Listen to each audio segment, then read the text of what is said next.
We have some breaking news now. A judge has just allowed the supervised release of a man known as the bolder-than-most serial rapist. Alvin Quarles was convicted of a series of sexual assaults in the 1980s.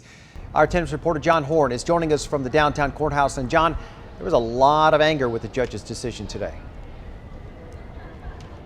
Yeah, a lot of that, and tears, and some things that I can't repeat on TV that were yelled during open court from the back of the courtroom as Judge David Gill announced his ruling to a packed courthouse, many of them victims of the bolder-than-most rapist named Alvin Quarles.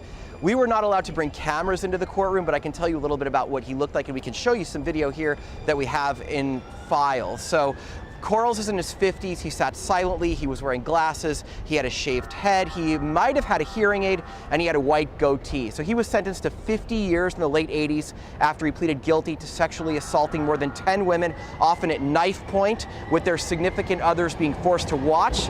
He's now under treatment in the state's program for violent sex offenders and eligible for this release. Now, Judge Gill granted the conditional release. He said he'd never grant unconditional release. Now, before the hearing, some of the victims and their supporters were staging a rally in front of the courthouse after Cynthia Medina, one of the victims, had some very choice words for the judge. Why don't you take a listen? He's an idiot. That's all I got to say about Judge Gill. He has no compassion for the community that wants him in that position.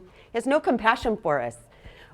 I mean, I'm getting more and more upset. I don't know. I'm tired, and it didn't work. What do we do now?